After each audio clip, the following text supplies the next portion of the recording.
El millonario me dejó una herencia de 400 millones de pesos, y como cocinera, nunca esperé despertar en esta pesadilla. Pero más que eso, la pesadilla que siguió fue algo que jamás vi venir. Tal vez tú estás cocinando para alguien que nunca dice gracias, o limpiando mientras todos duermen. Dime, ¿desde dónde me estás viendo y qué hora es ahora mismo? Te prometo que la historia de hoy te va a conmover. Mi nombre es Margarita, y por 32 años, usé el mismo delantal blanco en la misma cocina de mármol del mismo penthouse de Polanco en la Ciudad de México. Cada mañana a las 4:30, antes de que el primer rayo de sol tocara esos enormes ventanales, ya estaba ahí, mis manos, curtidas y seguras, amasando la masa para los bolillos del desayuno del señor Humberto Becerra. La ciudad dormía abajo de nosotros, 60 pisos más abajo, mientras yo trabajaba en el silencioso santuario de esa cocina enorme. El aroma del pan que subía llenaba el aire, mezclándose con el suave aroma de vainilla que siempre agregaba al café de la mañana. Presionaba las palmas contra la superficie fría del mármol, sintiendo la vibración sutil de la ciudad comenzando a despertar. Desde algún lugar en ese vasto penthouse, podía escuchar el murmullo distante de las noticias matutinas, el suave roce de pantuflas caras sobre tapetes persas. Pero en mi cocina, y sí, la llamaba mía, aunque nunca fui dueña de ni una sola olla de cobre, solo existía el ritmo de la creación, la satisfacción silenciosa de alimentar a otros. Nunca pertenecía a su mundo, no realmente. Era la mujer invisible que hacía posibles sus mañanas, que aseguraba que sus tardes fueran adornadas con comidas perfectamente preparadas. Era parte de la maquinaria de su riqueza, tan esencial y tan pasada por alto como el elevador que los llevaba a su paraíso en las alturas. Esa mañana en particular, la mañana que todo cambió, el aire sabía diferente de alguna manera. Llevaba la familiar vainilla y levadura, pero por debajo había algo que no podía identificar. Algo que hacía que mi pecho se apretara con un sentimiento que había aprendido a reprimir durante 3 décadas de servicio. Desilusión, tal vez. O el dolor silencioso de ser vista, pero nunca realmente notada. Comencé a trabajar para Humberto Becerra cuando tenía 28 años, recién salida de un departamento apretado en doctores, cargando nada más que un libro de recetas gastado que había pertenecido a mi abuela, y una creencia terca de que la comida podía sanar cualquier cosa. La Ciudad de México siempre había sido como una promesa para mí, no la promesa brillante que ofrecía a los comerciantes de la bolsa o a los soñadores del teatro, sino la promesa silenciosa de trabajo constante, de propósito, de pertenecer a algún lugar. El señor Becerra tenía 45 entonces, recién divorciado, luchando por criar 2 niños pequeños mientras construía su imperio de inversiones. El mercado de valores era su lenguaje, el Bitcoin ni siquiera se había inventado, y su cartera crecía como algo vivo, alimentada por su inteligencia aguda e instintos despiadados. Necesitaba a alguien que manejara su hogar, que creara estabilidad en el caos de su vida personal que se desmoronaba. Yo necesitaba trabajo que importara, trabajo que alimentara a la gente en lugar de solo alimentar cuentas bancarias. Esos primeros años, me lancé a esa cocina con el fervor de una mujer que había encontrado su vocación. Estudié a sus hijos. Miguel, de 8 años con la mandíbula terca de su padre, y Sara, de 6 y suave como la lluvia matutina. Aprendí sus preferencias, sus estados de ánimo, sus hambres secretas. A Miguel le encantaban mis hotcakes de chispas de chocolate, pero solo si las chispas estaban esparcidas así, creando bocados perfectos de dulzura. Sara prefería mi pasta casera, enrollada cuidadosamente en su tenedor, mientras me contaba historias elaboradas sobre princesas que vivían en castillos de pasta. También memoricé los ritmos del señor Becerra. Café negro, nunca azúcar, servido en la taza de cerámica azul que había encontrado en una pequeña tienda en el centro.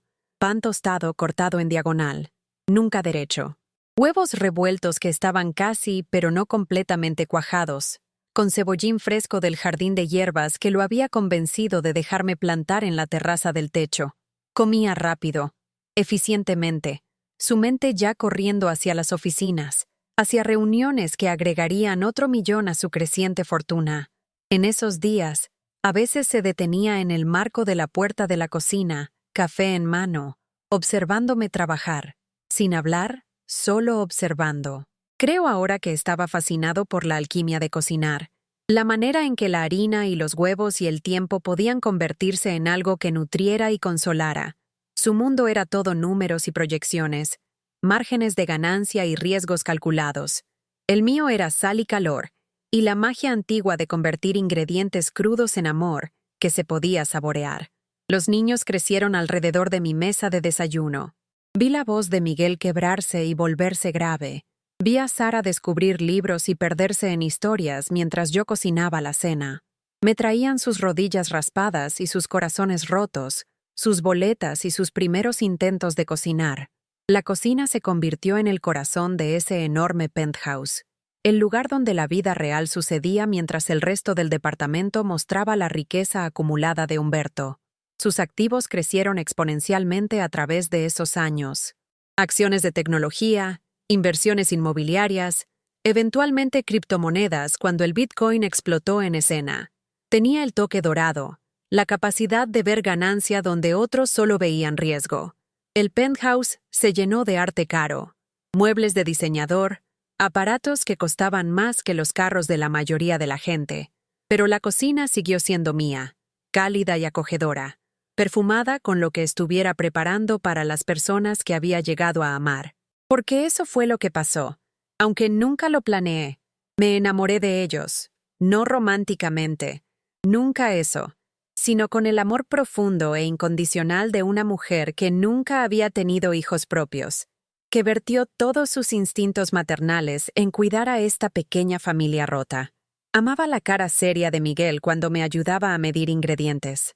Amaba las risitas de Sara cuando hacíamos galletas con forma de los personajes de sus libros favoritos.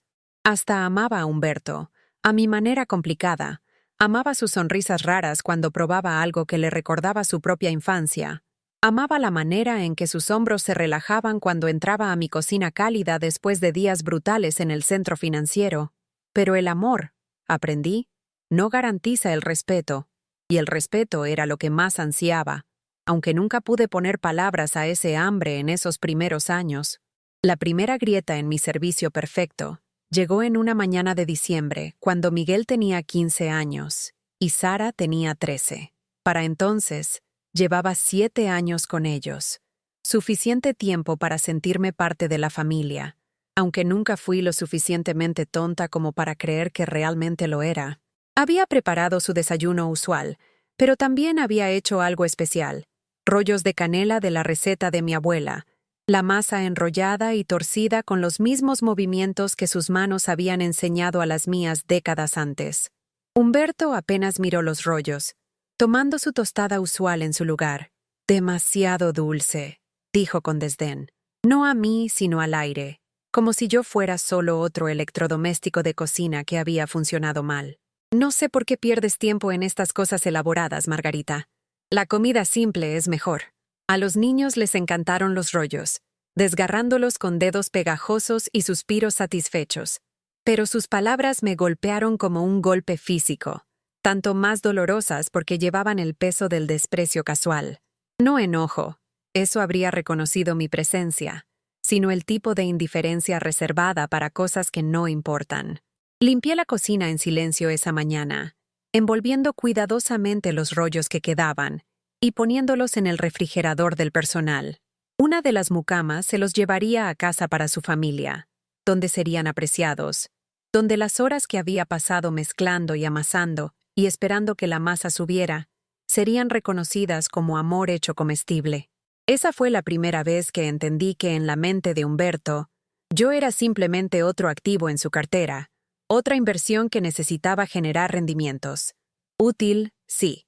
Valiosa a mi manera, ciertamente, pero no integral, no irreemplazable, no digna de consideración genuina. A lo largo de los años que siguieron, sentí la lenta erosión de mi posición en esa casa. La riqueza de Humberto siguió creciendo. Valía más de 500 millones para cuando los niños se graduaron de la preparatoria. pero su apreciación por lo que yo aportaba a su vida parecía encogerse proporcionalmente. Entre más rico se volvía, más daba por sentada mi presencia, más parecía olvidar que detrás de cada comida perfecta había una persona que se preocupaba lo suficiente como para hacerla perfecta. Miguel se fue al TEC de Monterrey a estudiar negocios, planeando seguir los pasos de su padre. Sara eligió la escuela de arte, para la decepción apenas disimulada de Humberto. El penthouse se volvió más silencioso sin sus risas, sin su hambre constante tanto de comida como de atención. Me encontré cocinando para un hombre que comía mecánicamente, que elogiaba comidas caras de restaurantes mientras daba por sentada mi cocina, que me hablaba principalmente para dar instrucciones o expresar quejas. El salmón estaba pasado anoche, decía, sin levantar la vista de su periódico matutino. Oh, voy a tener clientes para cenar el jueves. Algo impresionante, pero no muy pesado. Nunca por favor o gracias. Nunca reconocimiento de que crear comidas impresionantes requería habilidad y creatividad y horas de preparación. Simplemente se esperaba que funcionara, como un electrodoméstico muy caro, que casualmente tenía pensamientos y sentimientos que prefería no considerar. Comencé a sentir que desaparecía en esa cocina de mármol, desvaneciéndome en el ruido de fondo de su vida cada vez más complicada. Salía ocasionalmente con mujeres, trayendo a casa mujeres que me miraban con la ceguera cortés reservada para el personal de servicio.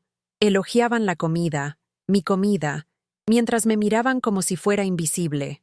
Algunas de ellas sugerían cambios a la rutina del hogar, maneras sutiles de hacer mi trabajo más difícil, o disminuir mi autoridad en el único espacio que siempre había controlado.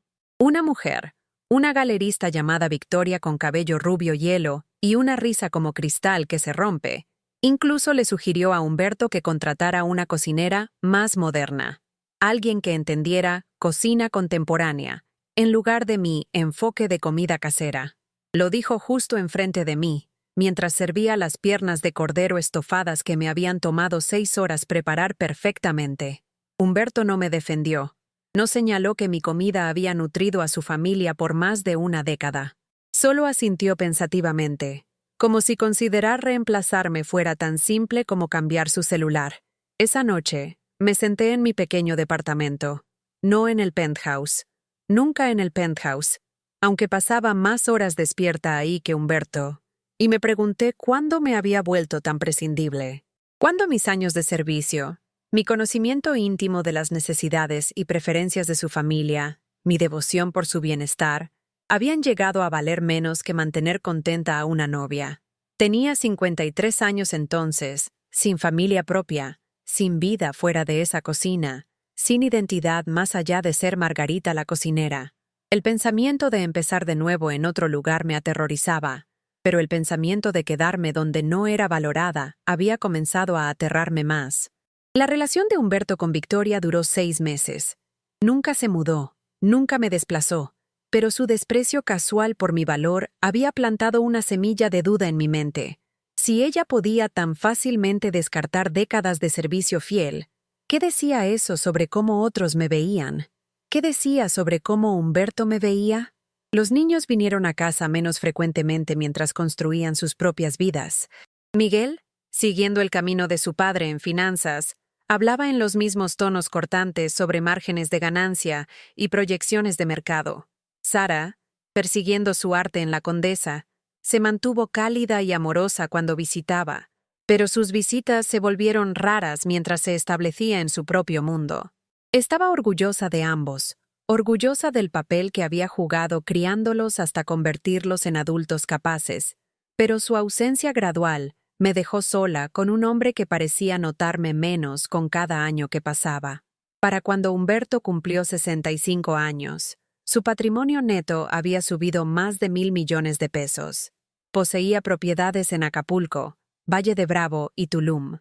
Su cartera de inversiones incluía acciones de tecnología que lo habían hecho rico más allá de sus sueños más salvajes, tenencias de criptomonedas que habían multiplicado su riqueza exponencialmente, e inversiones inmobiliarias que generaban ingresos pasivos mientras dormía. Era, por cualquier medida, espectacularmente exitoso. Y yo seguía haciendo su desayuno cada mañana a las 4:30, Seguía asegurándome de que sus camisas estuvieran planchadas y sus preferencias recordadas. Seguía manteniendo la infraestructura invisible que permitía que su éxito visible continuara sin interrupciones. Pero me había convertido en parte de la arquitectura de su vida, tan notada y apreciada como las encimeras de mármol o los muebles de cuero italiano. La mañana que cambió todo comenzó como cualquier otra. 15 de octubre.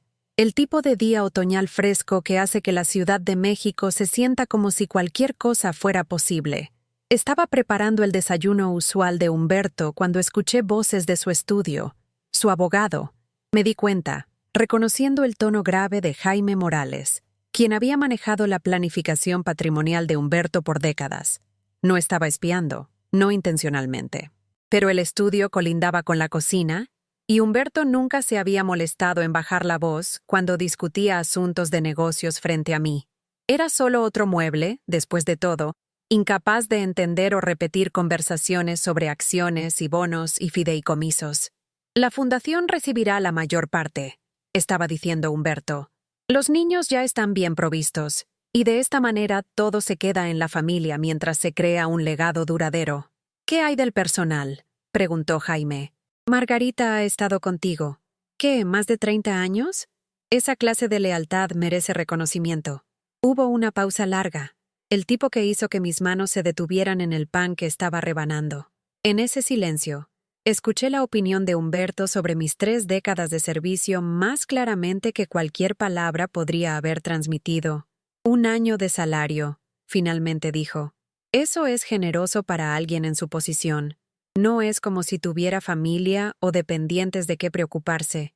Mis rodillas casi se doblaron. 32 años de mi vida, 32 años de mañanas que comenzaban antes del amanecer, y tardes que terminaban mucho después de que los platos de la cena estuvieran limpios. 32 años de cumpleaños perdidos y días festivos trabajados y mis propios sueños diferidos para poder facilitar los suyos. Todo eso valía 1 año de salario en su mente. Menos de lo que probablemente había gastado en sus últimas vacaciones. Menos de la comisión en sus compras de arte recientes. Menos de lo que perdería en un mal día en el mercado de valores y nunca volvería a pensar. Pero lo que rompió mi corazón no fue el dinero, aunque el desprecio casual de mis décadas de servicio dolía amargamente.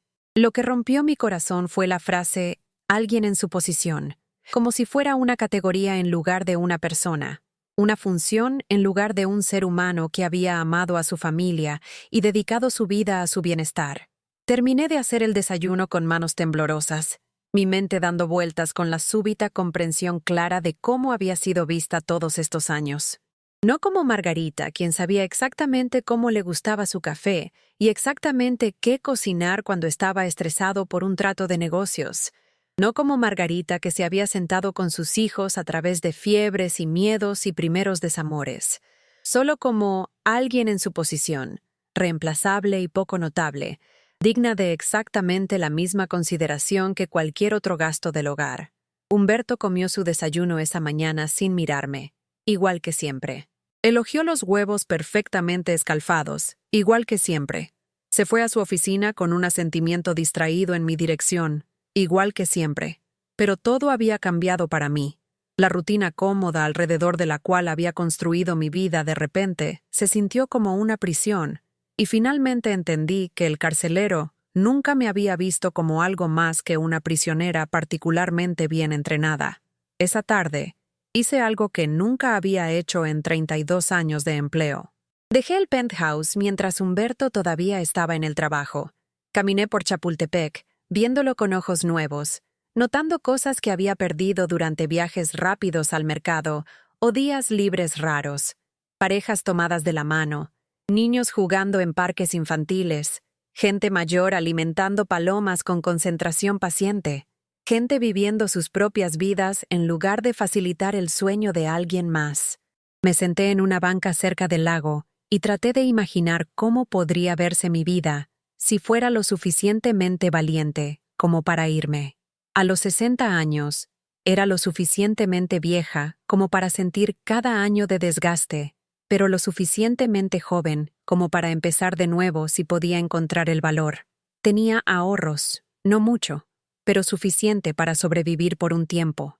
Tenía habilidades que iban más allá de la cocina de Humberto.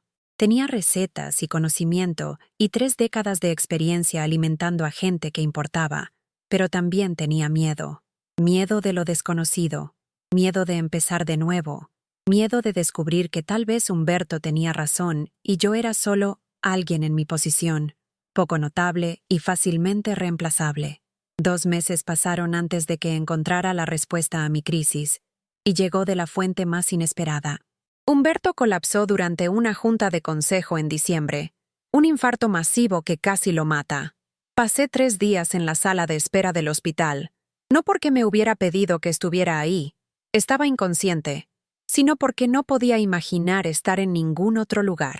Miguel y Sara volaron desde sus respectivas ciudades y nos sentamos juntos en ese espacio antiséptico, unidos por nuestra preocupación compartida por el hombre que había dado forma a todas nuestras vidas. Sobrevivió, pero apenas. Los doctores dijeron que necesitaría meses de recuperación, monitoreo cuidadoso, cambios significativos de estilo de vida. Cuando llegó a casa al penthouse, débil y tembloroso, y de repente viéndose cada uno de sus 68 años, pensé que tal vez su encuentro con la mortalidad podría haber cambiado su perspectiva. Tal vez se daría cuenta de cuánto había dado por sentado, cuán valiosa era realmente la gente más cercana a él. Por unas semanas, parecía que eso podría ser verdad. Estaba más gentil, más presente, realmente mirándome cuando le traía sus comidas cuidadosamente preparadas, diseñadas para sus nuevas restricciones dietéticas. Me dio las gracias. Realmente usó las palabras gracias. Cuando lo ayudé a navegar el complejo horario de medicamentos que sus doctores habían prescrito. Parecía casi humano en su vulnerabilidad, y sentí mi viejo afecto por él despertándose de nuevo. Pero la recuperación trajo de vuelta sus viejas actitudes junto con su fuerza.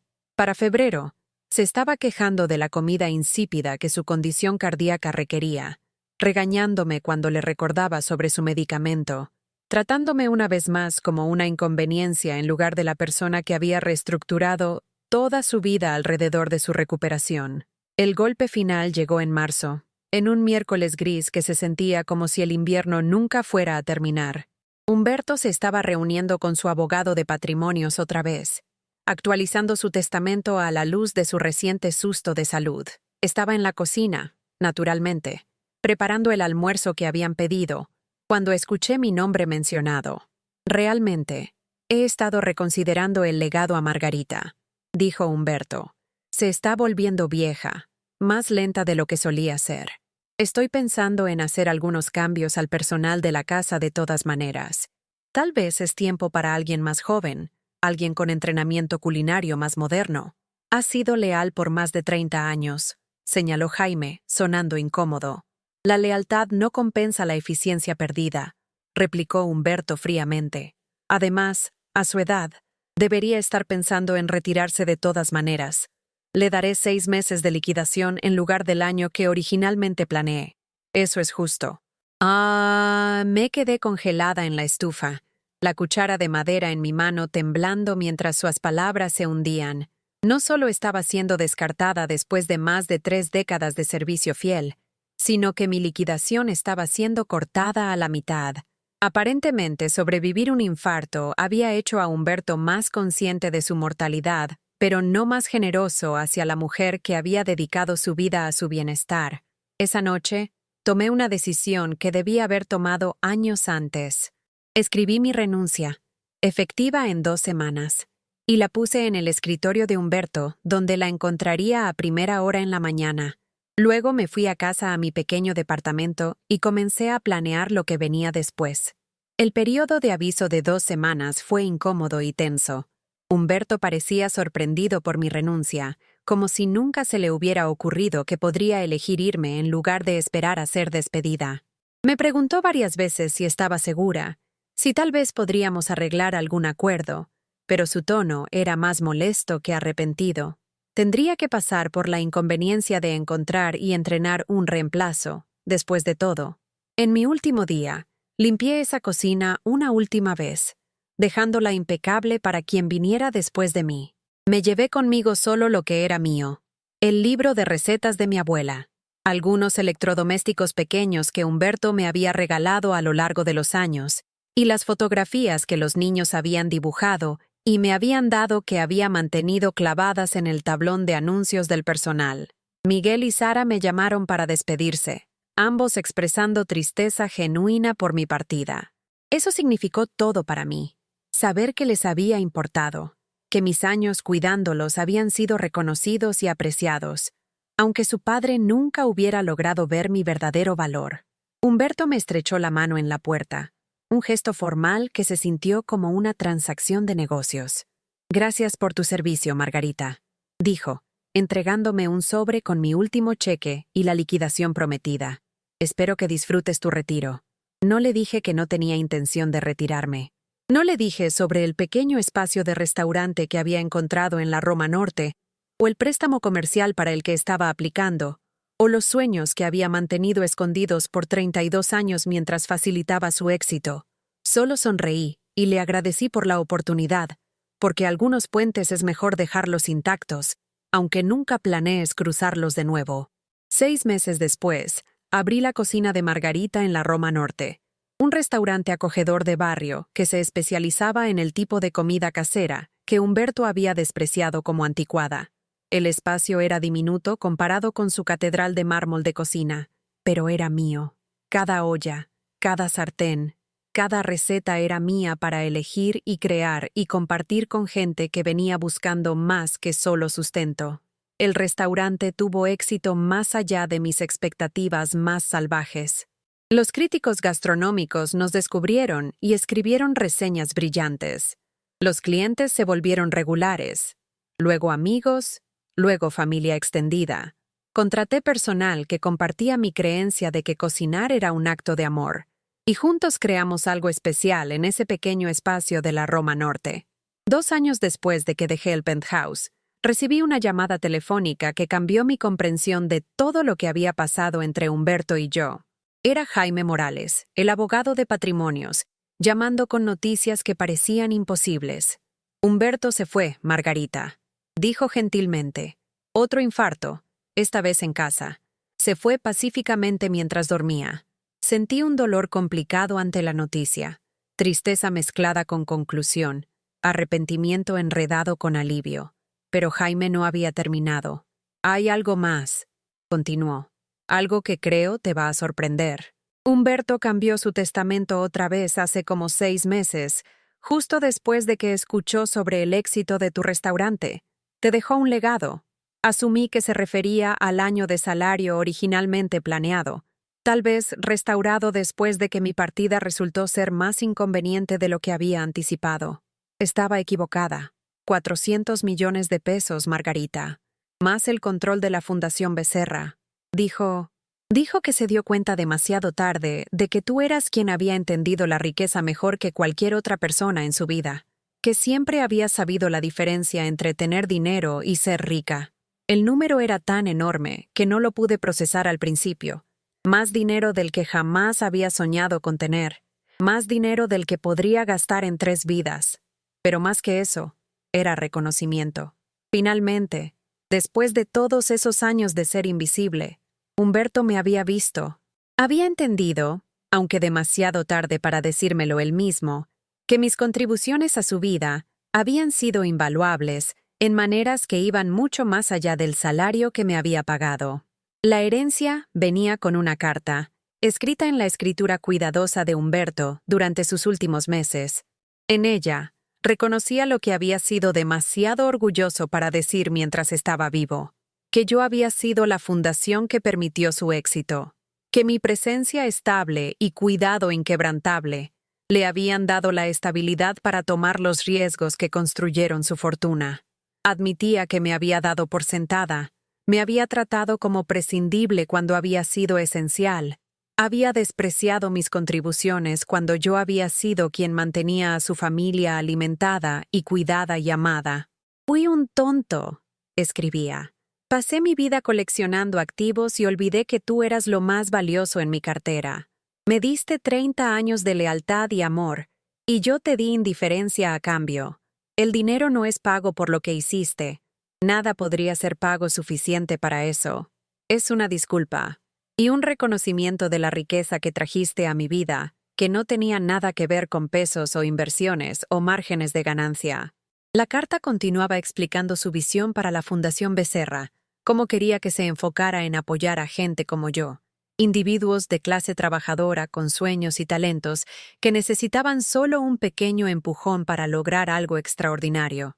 Quería que yo la dirigiera, que usara mi comprensión del valor real para identificar y nutrir potencial que otros podrían pasar por alto.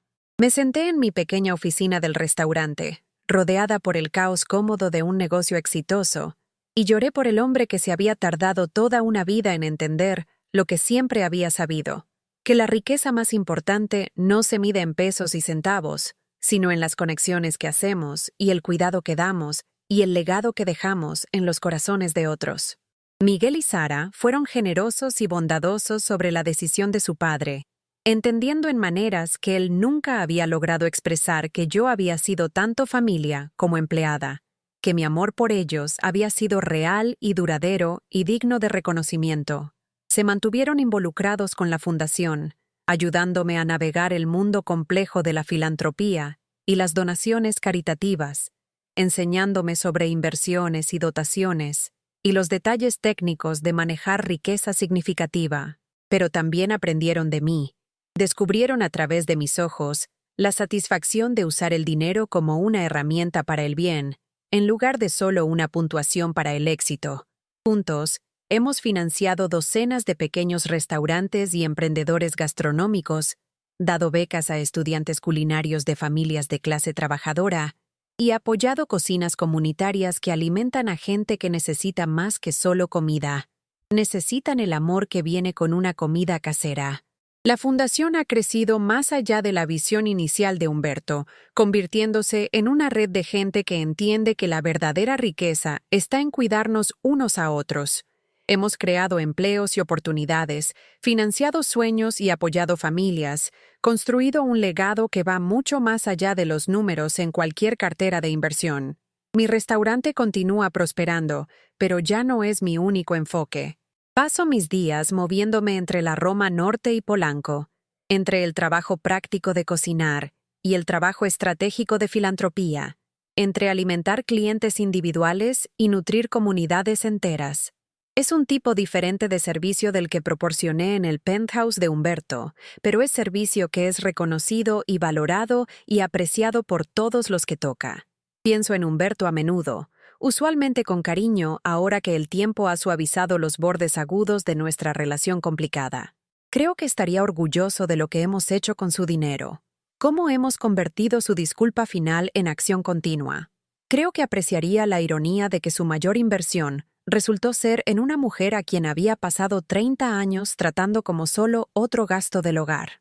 El dinero ha cambiado mi vida en maneras obvias. Ahora vivo en un departamento hermoso. Viajo cuando quiero. Nunca me preocupo por cuentas o retiro o gastos inesperados. Pero la transformación real ha sido más sutil y más profunda. Por primera vez en mi vida adulta, me siento vista, valorada no solo por lo que puedo hacer por otros, sino por quien soy como persona, por la sabiduría que he ganado a través de décadas de observación silenciosa y servicio paciente. He aprendido a ver mi propio valor, a entender que esos años en la cocina de Humberto no fueron desperdiciados o disminuidos por su falla al no apreciarlos apropiadamente. Fueron mi educación universitaria en naturaleza humana, mi clase maestra en gracia bajo presión, mi campo de entrenamiento para la empatía e intuición que ahora guían mi trabajo filantrópico. Las oficinas de la Fundación están en el mismo edificio donde Humberto una vez trabajó, solo unos pisos debajo de su antigua sala de operaciones. A veces me paro en las ventanas y miro hacia abajo a la ciudad que nos formó a ambos, pensando en los diferentes tipos de riqueza que acumulamos y perdimos y redescubrimos a lo largo de nuestras vidas entrelazadas. Veo gente joven apurando al trabajo, cargando sueños y ambiciones, y el tipo de hambre que recuerdo de mi propia juventud. Algunos de ellos construirán imperios como lo hizo Humberto, midiendo su éxito en pesos y adquisiciones y participación de mercado. Otros elegirán caminos diferentes, encontrando significado en servicio o creatividad o conexión, construyendo riqueza que no se puede contar pero se puede sentir. Ambos caminos tienen valor, he aprendido. La búsqueda obstinada de Humberto del éxito financiero creó los recursos que ahora financian docenas de proyectos caritativos. Mis décadas silenciosas de servicio crearon las relaciones y comprensión que guían cómo se usan esos recursos. Ambos teníamos razón en nuestras propias maneras, y ambos estábamos equivocados cuando fallamos en apreciar lo que el otro aportaba a la sociedad. La pesadilla en la que pensé que estaba despertando, heredar más dinero del que podía comprender de un hombre que nunca había parecido valorarme, resultó ser el comienzo del capítulo más satisfactorio de mi vida. La riqueza vino con responsabilidad, sí, pero también con libertad. Libertad para ser generosa, libertad para tomar riesgos, libertad para fallar e intentar de nuevo sin preocuparse por la supervivencia. Más importante, vino con reconocimiento. No solo de la carta póstuma de Humberto, sino de los cientos de personas cuyas vidas han sido tocadas por el trabajo de la Fundación, del personal y voluntarios que se han convertido en mi familia extendida, de la comunidad de donadores y receptores y seguidores que me han mostrado que la riqueza no significa nada a menos que se comparta. Tengo 80 años ahora, todavía cocinando casi todos los días, pero también viajando y aprendiendo y descubriendo partes de mí que estuvieron dormidas durante todos esos años de servicio. He tomado clases de cocina en Italia, visitado los mercados de agricultores de Provence, aprendido a hacer mole auténtico en un pueblito en Oaxaca. He expandido mi comprensión de comida y cultura y el lenguaje universal de hospitalidad que trasciende fronteras geográficas. Pero siempre regreso a la Roma Norte, a la cocina de Margarita y las oficinas de la Fundación y la comunidad que se ha convertido en mi familia elegida. Siempre regreso al trabajo de convertir el regalo final de Humberto en cambio duradero, de honrar tanto su memoria como mi propio viaje al crear oportunidades para otros que han sido pasados por alto o subestimados. La semana pasada, una mujer joven vino a verme a la Fundación. Rosa, una madre soltera danesa que había estado trabajando como cocinera en restaurantes de otros por 15 años, mientras soñaba con abrir su propio lugar. Tenía recetas pasadas de su abuela, una clientela leal de clientes que conocían su trabajo, y absolutamente ningún acceso al capital necesario para hacer su sueño realidad. Se sentó frente a mi escritorio, nerviosa y esperanzada en igual medida, explicando su visión para un pequeño restaurante oaxaqueño que serviría tanto platillos tradicionales auténticos como creaciones de fusión que honraran su herencia mientras apelaran a su vecindario de la Roma Norte. Tenía planes de negocio y proyecciones financieras, cartas de recomendación de clientes y colegas, fotografías de platillos que me hicieron agua a la boca solo con verlas. Pero más que eso, tenía la misma luz en sus ojos que debo haber tenido 46 años atrás cuando primera vez caminé a la cocina del penthouse de Humberto. La luz de alguien que cree que la comida es más que sustento, que cocinar es un acto de amor que puede transformar tanto al cocinero como a la persona siendo alimentada. Aprobamos su solicitud de préstamo esa tarde. En 6 meses, Rosa abrirá su restaurante con equipo e ingredientes y capital de operación proporcionados por el dinero de Humberto y guiados por mi experiencia.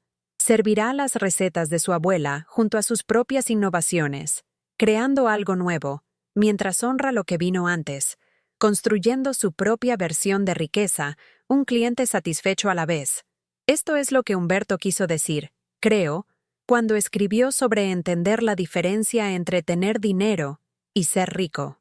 Pasó su vida acumulando lo primero, muy exitosamente, pero le tomó décadas reconocer que yo siempre había poseído lo segundo. Era rica en relaciones, rica en propósito, rica en la satisfacción profunda que viene de saber que tu trabajo importa a la gente que toca. Los 400 millones de pesos que me dejó multiplicaron esa riqueza exponencialmente, pero no la crearon. Eso siempre estuvo ahí, en cada comida que cociné con cuidado, en cada momento que pasé haciendo que su familia se sintiera amada y alimentada y segura. El dinero solo me dio la plataforma para compartir ese tipo de riqueza con otros, para crear un legado que celebra el valor del servicio y la generosidad y la conexión humana. Todavía extraño a Humberto a veces, Extraño al hombre que podría haber sido si hubiera aprendido antes lo que finalmente entendió al final de su vida. Extraño las conversaciones que podríamos haber tenido sobre la fundación, la sociedad que podríamos haber construido si el orgullo y las diferencias de clase no nos hubieran impedido vernos claramente. Extraño la oportunidad de decirle en persona que su disculpa fue aceptada, que su regalo final fue recibido con gratitud y transformado en gracia continua. Pero no extraño a la mujer que era en su cocina, invisible e infravalorada, y esperando por reconocimiento que tal vez nunca llegaría. Esa mujer sirvió su propósito, aprendió lo que necesitaba aprender, sobrevivió lo que necesitaba sobrevivir. Fue la fundación para quien me convertí, pero no era la versión final de la historia de Margarita. Hoy desperté antes del amanecer otra vez, no porque alguien me lo exigiera, sino porque quería. Hice café en mi propia cocina, con granos de una cooperativa de comercio justo que la Fundación apoya en Guatemala. Leí el periódico, no la copia descartada de Humberto, sino mi propia suscripción, entregada a mi buzón con mi nombre en la etiqueta de dirección. Planeé mi día alrededor de juntas y decisiones que haré, proyectos que estoy eligiendo apoyar, gente cuyos sueños ayudaré a nutrir hasta la realidad. Esta tarde visitaré la cocina de Margarita, probando los nuevos elementos del menú que mi chef ha desarrollado y platicando con clientes regulares que se han vuelto amigos. Esta noche cenaré con Miguel y Sara, quienes se han convertido en mi familia elegida en el sentido más verdadero de la palabra, unidos no por sangre o empleo, sino por historia compartida y afecto genuino. Mañana revisaré solicitudes de becas de aspirantes a restauranteros por todo el país, buscando a la próxima Rosa, a la próxima soñadora que necesita solo un pequeño empujón para transformar potencial en realidad. Leeré sus historias y me veré en sus esperanzas.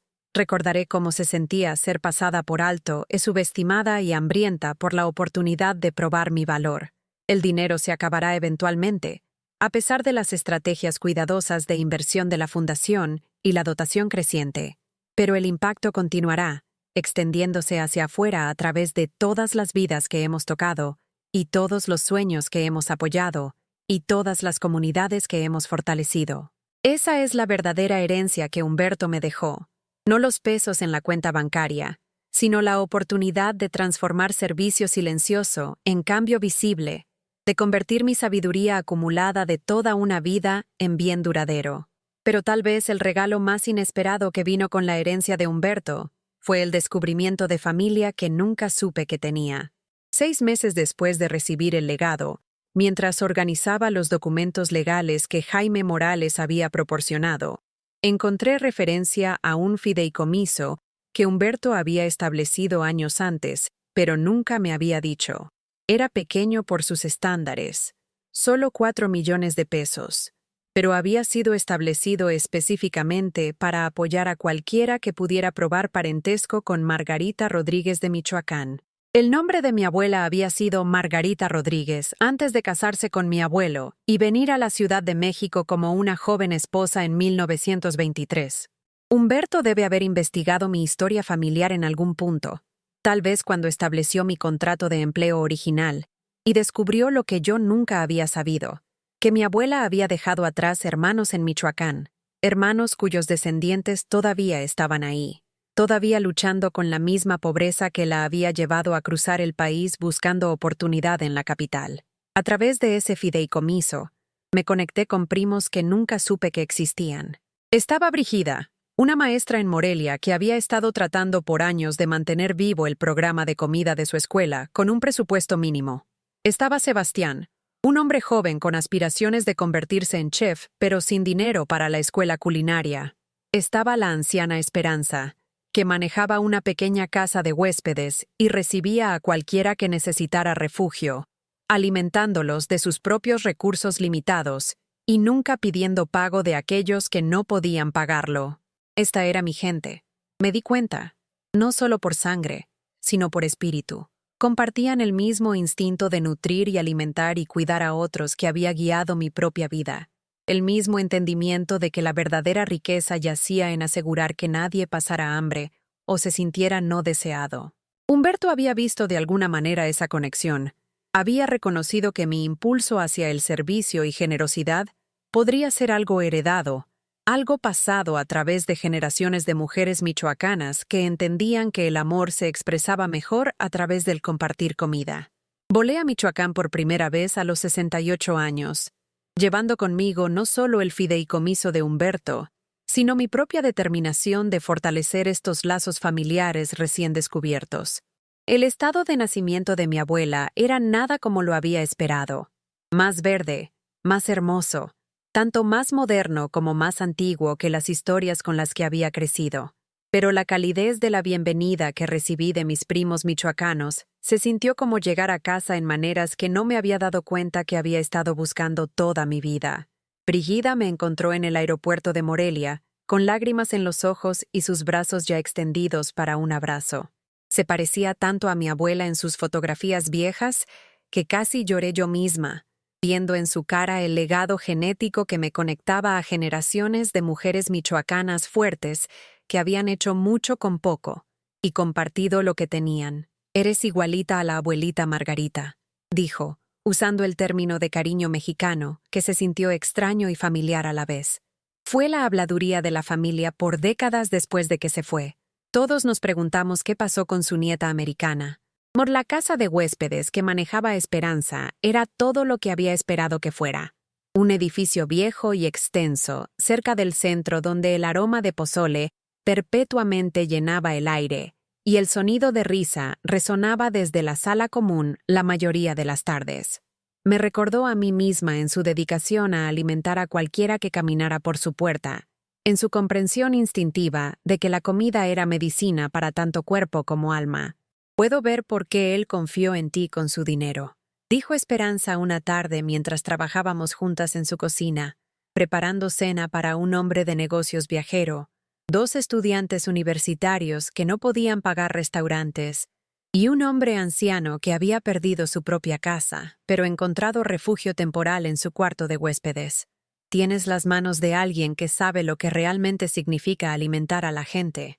Y Sebastián brillante y ambicioso con la barbilla terca de su padre y el don de su madre para el sazón, se convirtió en el primer receptor de lo que decidimos llamar la beca culinaria Margarita Rodríguez.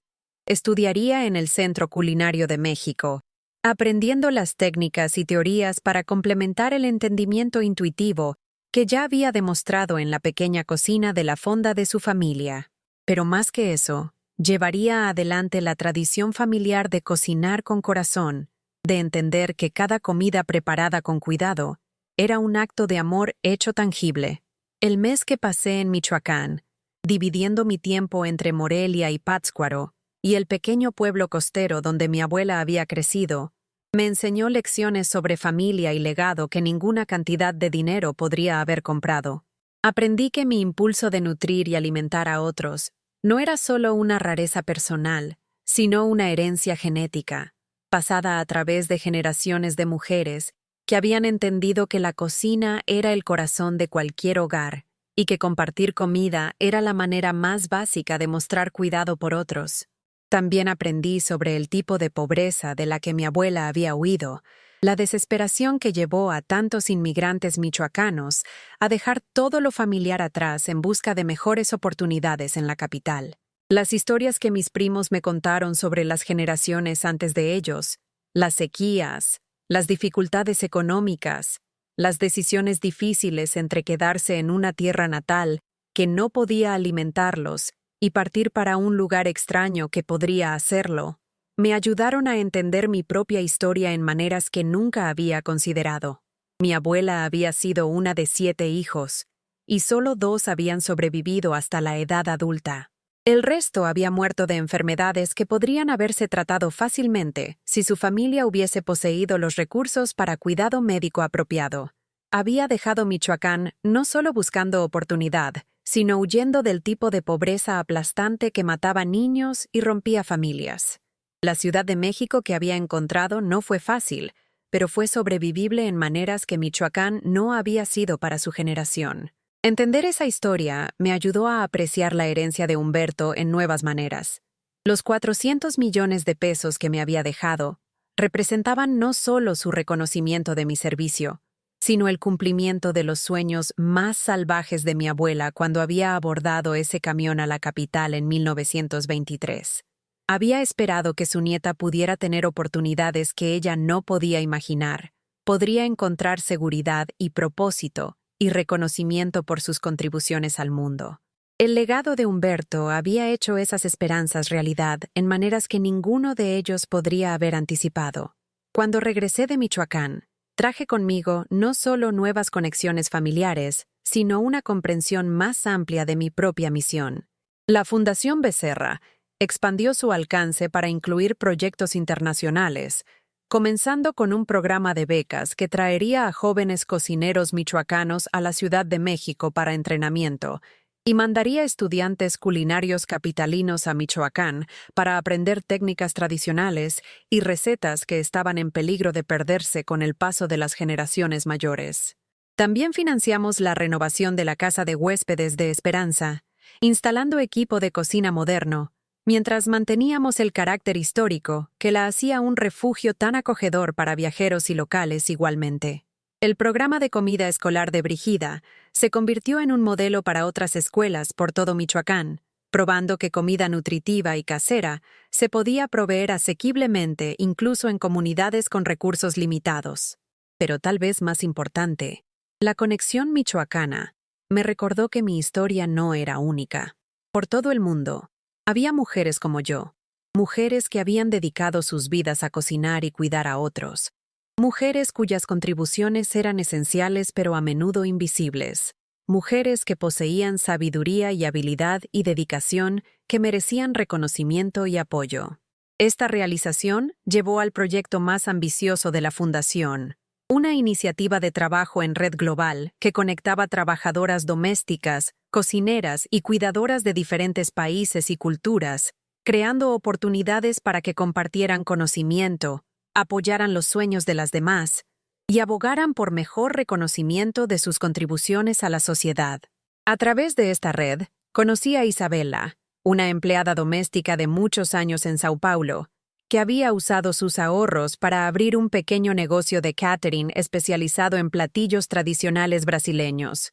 Conocí a Fátima, una cocinera en Londres que había inmigrado de Marruecos y estaba enseñando a niños del vecindario a preparar las comidas de su herencia, mientras adaptaba recetas a ingredientes disponibles en su nuevo hogar.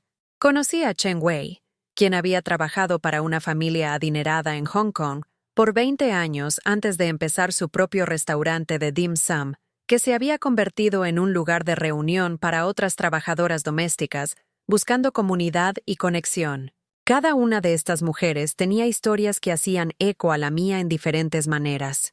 Décadas de servicio fiel a familias que las daban por sentadas, sueños diferidos mientras facilitaban el éxito de otros, talentos y sabiduría que no fueron reconocidos hasta que encontraron el valor para dar un paso adelante y reclamar su propio espacio.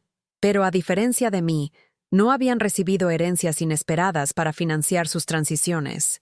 Habían hecho sus cambios a través de su propia determinación e ingenio, a menudo sacrificando incluso más en el camino. La Fundación comenzó a proporcionar microbecas y préstamos para pequeños negocios a mujeres en situaciones similares mundialmente. Ofrecimos no solo apoyo financiero, sino mentoría, conectando empresarias establecidas con aquellas apenas comenzando sus viajes emprendedores. Creamos un programa de becas para los hijos de trabajadoras domésticas, reconociendo que la educación era a menudo la manera más efectiva de romper ciclos de servicio invisible y oportunidad limitada. También comenzamos a abogar por cambios de política que proporcionarían mejores protecciones y reconocimiento para trabajadoras domésticas en países donde permanecían vulnerables a explotación y despidos sin causa. Este trabajo me puso en contacto con organizadores laborales y abogados que habían estado luchando por estos derechos por años, y me sentí humilde al darme cuenta de cómo mi privilegio, incluso como una cocinera invisible, me había protegido de las peores experiencias que muchas trabajadoras domésticas enfrentaban.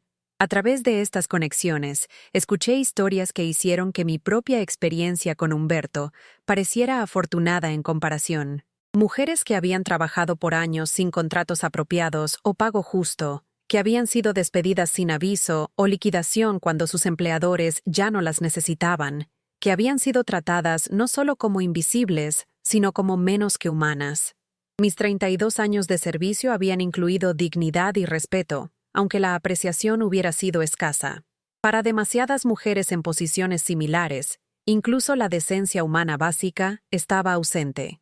Estas historias reforzaron mi comprensión del regalo final de Humberto. Al reconocer mi valor y dejarme recursos para continuar sirviendo a otros en nuevas maneras, había proporcionado no solo redención personal, sino una plataforma para abogar en nombre de trabajadoras que tal vez nunca recibieran tal reconocimiento ellas mismas. El dinero era importante, pero el reconocimiento era tal vez más valioso. La admisión escrita de que mis contribuciones habían importado, que mi trabajo había sido esencial en lugar de prescindible. Mientras el trabajo internacional de la Fundación se expandía, me encontré viajando más de lo que jamás había imaginado posible. Un mes estaba en Mumbai, visitando un centro de entrenamiento para trabajadoras domésticas que les enseñaba no solo habilidades prácticas, sino también sus derechos y cómo abogar por trato justo. El próximo mes estaba en Guatemala, trabajando con caficultores para establecer cooperativas de comercio justo que asegurarían mejores salarios para trabajadores agrícolas cuyo labor hacía posibles las rutinas matutinas de americanos adinerados. Cada viaje me recordó lo afortunada que había sido, incluso en mi invisibilidad. Había tenido acceso a cuidado de salud a través del seguro de Humberto. Había sido pagada regular y justamente por mi tiempo. Había sido tratada con cortesía básica incluso cuando la apreciación faltaba.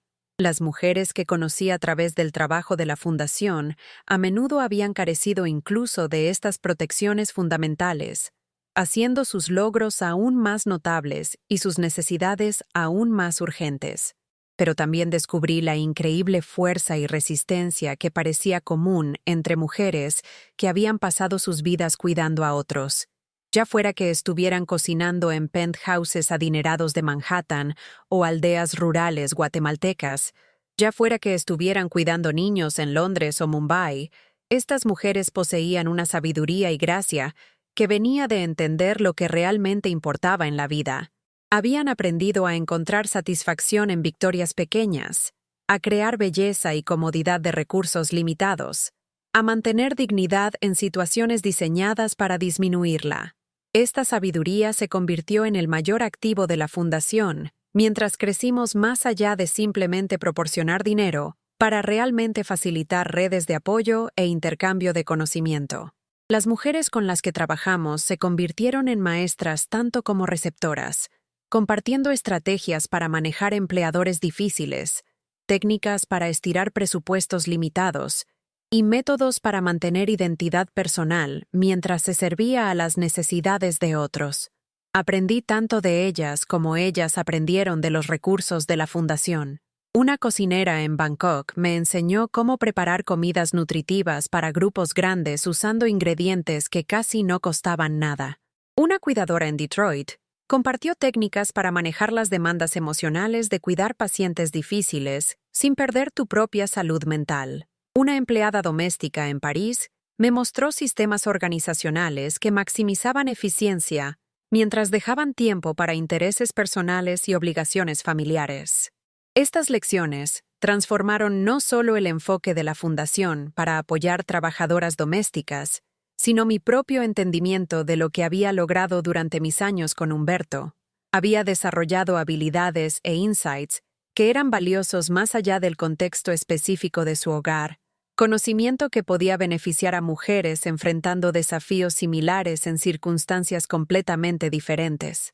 La Fundación comenzó a crear materiales de entrenamiento y talleres basados en esta sabiduría acumulada, desarrollando currículos que ayudarían a trabajadoras domésticas mundialmente a mejorar sus habilidades profesionales mientras también mantenían su bienestar personal. Trabajamos con organizaciones existentes para proporcionar estos materiales en múltiples idiomas y contextos culturales, reconociendo que apoyo efectivo necesitaba ser adaptado a condiciones locales en lugar de impuesto desde afuera. Una de nuestras iniciativas más exitosas se convirtió en el proyecto Sabiduría de la Cocina, que documentó recetas tradicionales y técnicas de cocina de trabajadoras domésticas alrededor del mundo. Estos no eran solo libros de cocina, sino proyectos de preservación cultural que reconocían el papel que estas mujeres habían jugado manteniendo tradiciones culinarias mientras las adaptaban a nuevos ambientes y circunstancias. El proyecto reveló que cocineras domésticas habían sido responsables de algunas de las innovaciones culinarias más significativas de la historia, desarrollando cocinas de fusión al adaptar recetas tradicionales a ingredientes disponibles en las cocinas de sus empleadores, creando platillos nuevos que después se convertirían en básicos de restaurantes sin que las creadoras originales recibieran crédito por sus invenciones. Mis propias contribuciones al proyecto incluyeron no solo las recetas michoacanas de mi abuela, sino las adaptaciones que había desarrollado a través de décadas de cocinar para la familia de Humberto. Maneras de hacer comida casera tradicional más saludable, sin sacrificar sabor, técnicas para preparar comidas elaboradas eficientemente, métodos para acomodar restricciones dietéticas mientras se creaban platillos satisfactorios. Pero el proyecto también preservó recetas y técnicas de mujeres cuyo conocimiento culinario podría haberse perdido de otra manera. El método de Isabela para preparar feijoada brasileña, que podía alimentar 30 personas tan fácilmente como 3. La técnica de Fátima para hacer pasteles marroquíes usando harina y mantequilla británicas en lugar de ingredientes tradicionales. La adaptación de Chen Wei de recetas de dim sum que se podían preparar en cocinas caseras sin vaporizadores profesionales y equipo especializado. Cada receta vino con su historia, la familia que la había disfrutado, las ocasiones cuando había sido servida, las modificaciones que habían sido necesarias cuando ingredientes no estaban disponibles o cuando necesidades dietéticas requerían ajustes. Estas historias revelaron la creatividad y habilidad que habían sido invisibles para la mayoría de la gente que se había beneficiado de la cocina de estas mujeres, la resolución de problemas sin fin e innovación que pasaba en cocinas alrededor del mundo cada día. El libro de cocina que eventualmente emergió de este proyecto se convirtió en un bestseller, con todas las ganancias apoyando el trabajo continuo de la Fundación. Pero más que su éxito comercial, sirvió como reconocimiento para las incontables mujeres cuyas contribuciones a la cultura culinaria habían pasado sin reconocimiento. Chefs profesionales comenzaron a citar las recetas y técnicas que aprendieron de las cocineras domésticas de sus familias. Escritores gastronómicos comenzaron a entrevistar trabajadoras del hogar como expertas culinarias en lugar de solo fuentes para historias familiares. Este reconocimiento significó más para mí que cualquier retorno financiero que el libro generara. Finalmente, el trabajo que mujeres como yo habían estado haciendo por generaciones estaba siendo reconocido como habilidoso, creativo y valioso.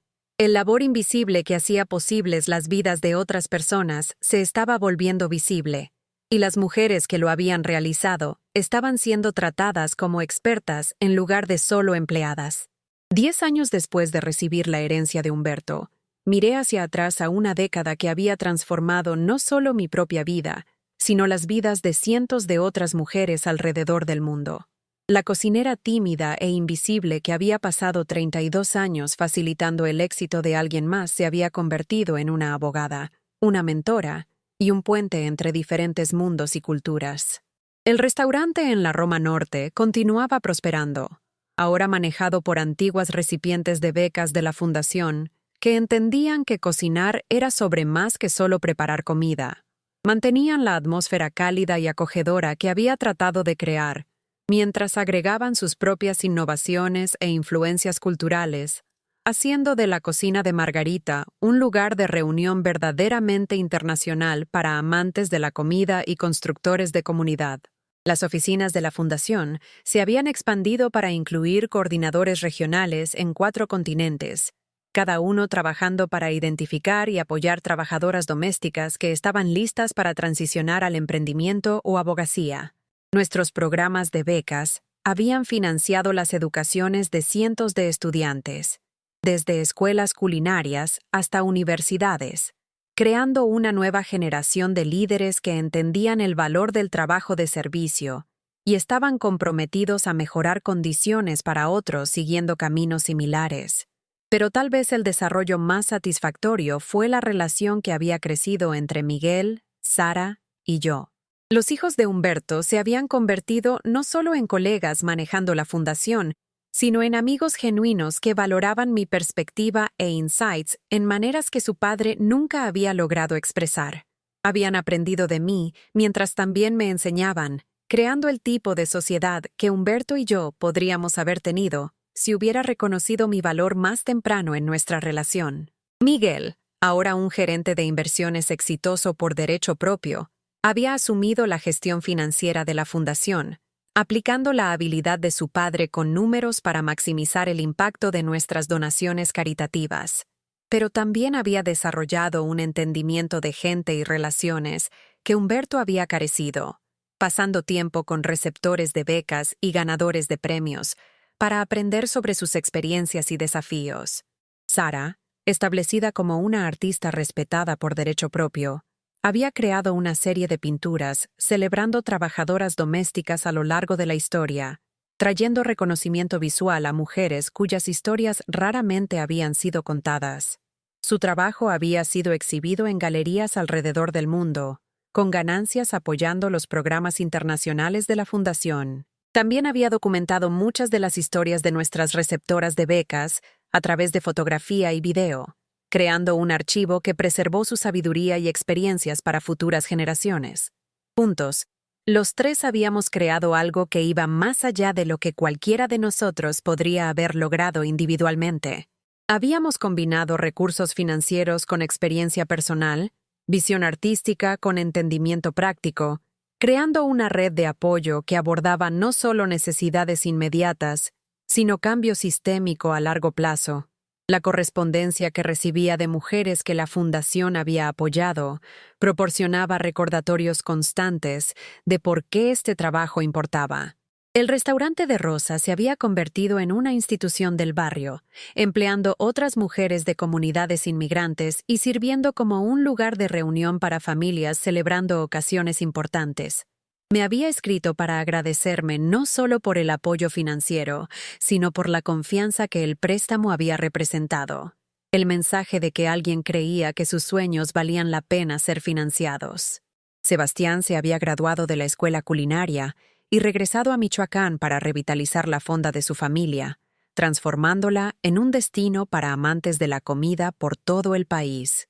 Pero más que éxito personal, había establecido su propio programa de becas para jóvenes cocineros michoacanos, entendiendo que sus oportunidades habían llegado a través de la generosidad de otros y queriendo proporcionar oportunidades similares para la próxima generación. El programa de comida escolar de Brígida había sido adoptado por distritos por todo Michoacán y estaba siendo estudiado como modelo por educadores en otros países.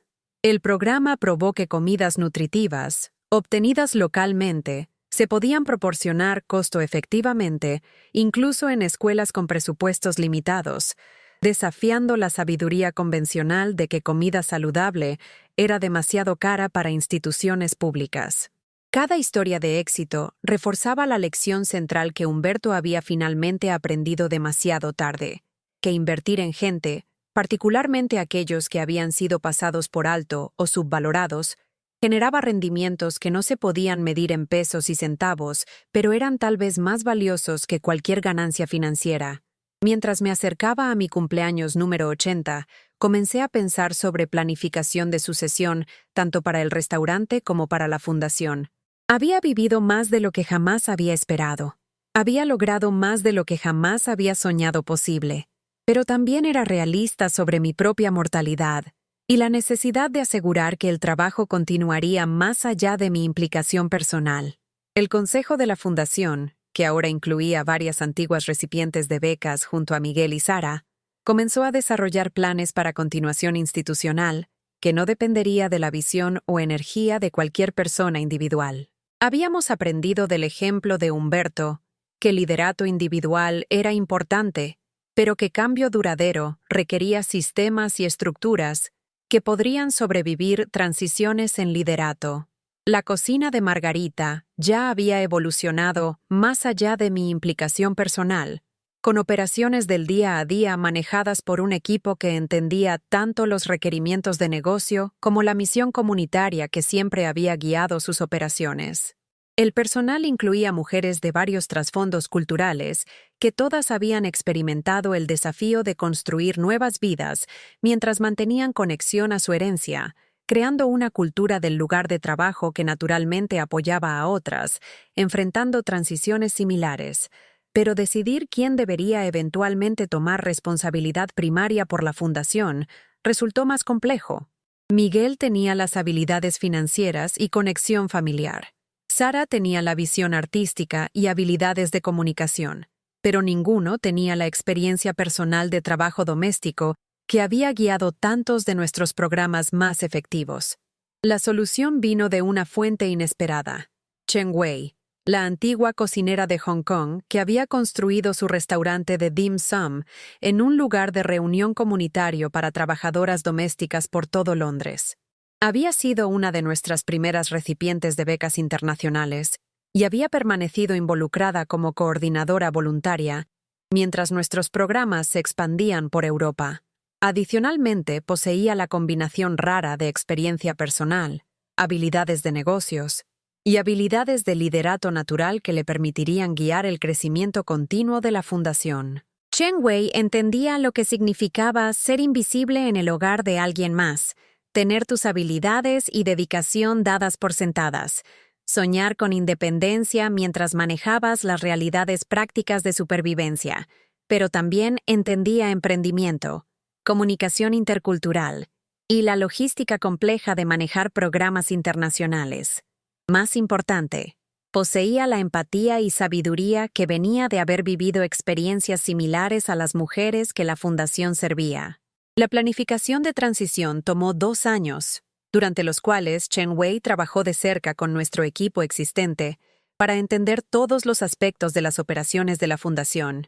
Se mudó a México, dividiendo su tiempo entre el restaurante de Londres que había establecido su reputación y las oficinas de la fundación en la Ciudad de México.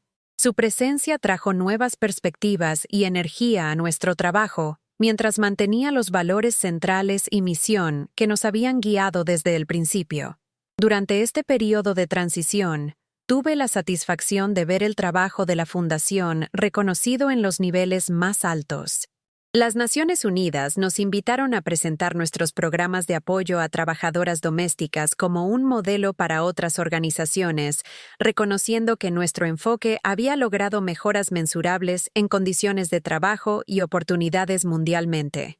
La presentación tuvo lugar en Ginebra, en una sala de conferencias llena de diplomáticos y representantes de ONGs de docenas de países. Me paré en el podio usando un traje azul marino en lugar de un delantal blanco, dirigiéndome a una audiencia de gente que probablemente nunca había pensado sobre las mujeres que cocinaban sus comidas y limpiaban sus hogares, explicando por qué las trabajadoras domésticas merecían reconocimiento como profesionales habilidosas en lugar de ayuda doméstica desechable. Hace 35 años, les dije, era invisible en una cocina de Polanco, haciendo desayuno para un hombre que nunca me vio como más que solo otro electrodoméstico del hogar. Hoy, gracias a su reconocimiento final de lo que había contribuido a su éxito, hemos podido apoyar miles de mujeres mundialmente que poseen habilidades y dedicación similares. La pregunta no es si estas mujeres merecen oportunidades. Han probado sus capacidades a través de décadas de servicio. La pregunta es si la sociedad finalmente reconocerá sus contribuciones y proporcionará el apoyo que necesitan para transicionar de servir los sueños de otros a lograr los suyos propios. La presentación llevó a invitaciones para hablar en universidades, conferencias de política y escuelas de negocios alrededor del mundo. Estos compromisos de hablar me permitieron compartir no solo el trabajo de la fundación, sino las lecciones más amplias sobre dignidad humana, justicia económica y las diferentes maneras en que la riqueza se podía medir y crear. Particularmente disfruté hablar con gente joven que apenas estaba comenzando sus carreras. ayudándoles a entender que el éxito se podía medir en muchas maneras y que los logros más satisfactorios a menudo venían de levantar a otros en lugar de solo subir más alto ellos mismos. Muchos de estos estudiantes eran de trasfondos privilegiados, destinados para carreras en finanzas o ley o administración de negocios, pero también eran lo suficientemente idealistas como para querer que su trabajo hiciera una diferencia positiva en el mundo. Sus futuros empleados incluirán gente como era yo, les dije. Serán los que hagan posible su éxito a través de su servicio y dedicación diarios. ¿Cómo los traten? ¿Cómo valoren sus contribuciones? ¿Cómo reconozcan su humanidad? Eso dirá más sobre su carácter que cualquier margen de ganancia o precio de acciones jamás podría. La elección no es entre ser exitoso y ser decente. La elección es entre ser exitoso solo o ser exitoso en maneras que levanten a otros junto con ustedes. Estas conversaciones con gente joven me dieron esperanza de que la próxima generación podría hacerlo mejor que la generación de Humberto. Podría entender más temprano en sus carreras que la verdadera riqueza venía de conexión y contribución en lugar de solo acumulación y competencia. Pero también me recordaron cuánto trabajo quedaba por hacer. A pesar de los programas de la Fundación y el creciente reconocimiento de las contribuciones de trabajadoras domésticas, millones de mujeres mundialmente todavía laboraban en invisibilidad, sus habilidades no reconocidas y sus sueños no apoyados. Los cambios sistémicos necesarios para abordar estas inequidades requerirían generaciones de abogacía y apoyo, mucho más allá de lo que cualquier organización individual podría lograr. Esta realidad hizo las funciones educativas y de trabajo en red de la Fundación aún más importantes que su apoyo financiero directo. Al conectar trabajadoras domésticas entre ellas y con abogados mundialmente, al documentar sus habilidades e historias, al proporcionarles herramientas para autoabogacía y apoyo mutuo, estábamos construyendo infraestructura para cambio a largo plazo, que podía continuar expandiéndose sin importar cualquier fuente de financiamiento particular. Las redes que habíamos ayudado a establecer ya estaban generando sus propias iniciativas. Grupos de apoyo mutuo en ciudades mundialmente, programas de entrenamiento desarrollados y manejados por trabajadoras domésticas ellas mismas, campañas de abogacía que se basaban en conocimiento local y experiencia organizacional en lugar de experiencia externa. Estos desarrollos de base eran tal vez más valiosos que cualquier beca o premio que habíamos proporcionado, porque crearon sistemas de apoyo sustentables que continuarían creciendo y evolucionando, basados en las prioridades e insights de los propios participantes.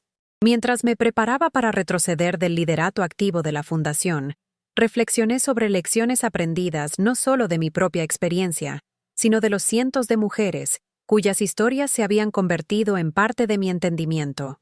Su sabiduría me había enseñado que la dignidad no podía ser otorgada por otros. Tenía que ser reclamada y mantenida por cada persona para sí misma. El reconocimiento era maravilloso cuando llegaba, pero esperar por reconocimiento era una receta para decepción de por vida. La herencia de Humberto había proporcionado recursos y oportunidades que nunca podría haber imaginado. Pero la transformación en mi propio sentido de valor había comenzado antes de que su dinero llegara. Había empezado con la decisión de dejar su empleo en lugar de esperar ser despedida, con el valor de abrir mi propio restaurante a pesar de los riesgos financieros, con el reconocimiento de que mis años de servicio habían sido valiosos sin importar si alguien más reconocía ese valor. Este entendimiento se convirtió en central al enfoque de la Fundación.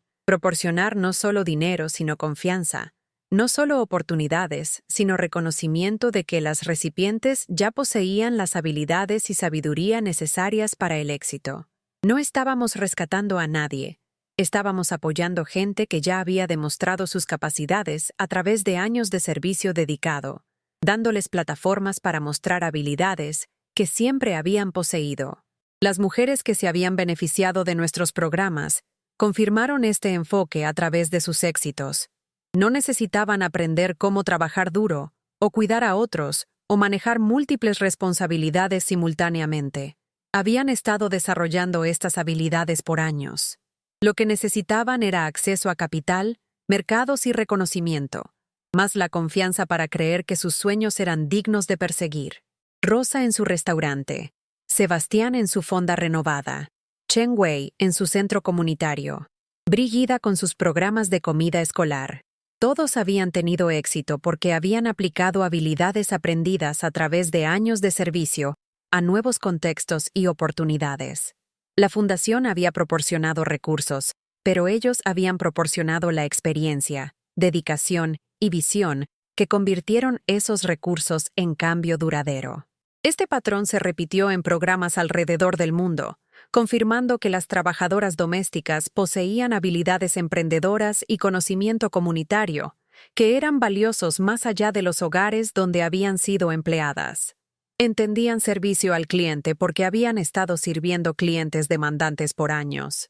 Entendían administración de recursos porque habían estado haciendo que presupuestos se estiraran y arreglándoselas con lo que estuviera disponible. Entendían control de calidad porque sus reputaciones habían dependido de consistencia y excelencia. También entendían las necesidades de sus comunidades en maneras que expertos externos raramente podían, habiendo vivido a través de dificultades económicas y navegado desafíos sociales que les dieron insights que ninguna cantidad de educación formal podría proporcionar. Cuando comenzaron sus propios negocios o programas comunitarios, diseñaron servicios que abordaban necesidades reales en maneras prácticas y sostenibles. El papel de la fundación había sido reconocer estas capacidades existentes y proporcionar los recursos necesarios para desplegarlas más ampliamente. Habíamos servido como puentes entre trabajadoras domésticas y los sistemas económicos principales que a menudo las habían excluido, ayudándolas a acceder capital, mercados y reconocimiento que sus habilidades merecían. Pero también habíamos aprendido de ellas, incorporando sus insights en nuestras propias operaciones y esparciendo sus innovaciones a través de nuestras redes. El libro de cocina Sabiduría de la Cocina era solo un ejemplo. Sus recetas y técnicas habían enriquecido no solo a las familias para las que habían trabajado, sino a la comunidad culinaria más amplia que finalmente tenía acceso a su conocimiento. Mientras planeaba mi retiro del liderato activo, sabía que el éxito futuro de la fundación dependería de mantener este enfoque colaborativo. El nombramiento de Chen Wei como directora ejecutiva representaba perfectamente el principio de que aquellos que habían vivido las experiencias deberían guiar las soluciones. Su liderato aseguraría que la fundación permaneciera conectada a las realidades del trabajo doméstico mientras continuaba expandiendo oportunidades para mujeres mundialmente. La celebración de transición tuvo lugar en la cocina de Margarita en la Roma Norte, juntando miembros del consejo de la fundación, recipientes de becas, ganadores de premios y seguidores de mucho tiempo en el espacio cálido y acogedor que había lanzado mi propia transición de servicio invisible a liderato visible.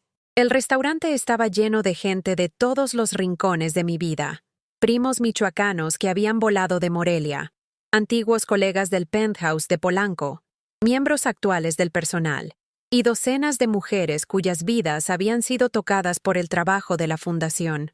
Miguel dio un discurso reconociendo cuánto él y Sara habían aprendido de mí sobre liderato, servicio y los diferentes tipos de riqueza que importaban en la vida. Margarita nos enseñó que la mayor inversión de nuestro padre no fue en acciones de tecnología o bienes raíces, dijo. Fue en la mujer que mantuvo la fundación que permitió que sus otros éxitos pasaran. Al finalmente reconocer su valor, hizo posible todo lo que hemos logrado juntos a través de la fundación. Sara me presentó con un retrato que había pintado mostrándome en la cocina del penthouse 20 años antes, pero en lugar de retratarme como invisible o disminuida, había capturado la dignidad y habilidad que siempre habían estado presentes, incluso cuando otros no podían verla. En la pintura, claramente era el centro de actividad, con corrientes de luz y color fluyendo de mis manos mientras trabajaba, representando todas las vidas que habían sido nutridas por mi cocina y cuidado. Chen Wei habló sobre el futuro de la fundación y su compromiso de expandir apoyo para trabajadoras domésticas mundialmente. Margarita nos ha mostrado que reconocimiento y recursos pueden transformar vidas individuales, dijo, pero más que eso, Ha probado que cambio institucional es posible cuando combinamos inversión financiera con respeto genuino por las habilidades y sabiduría existentes de la gente. Pero el momento más conmovedor llegó cuando Rosa se paró para agradecerme en nombre de todas las mujeres que habían recibido apoyo de la fundación.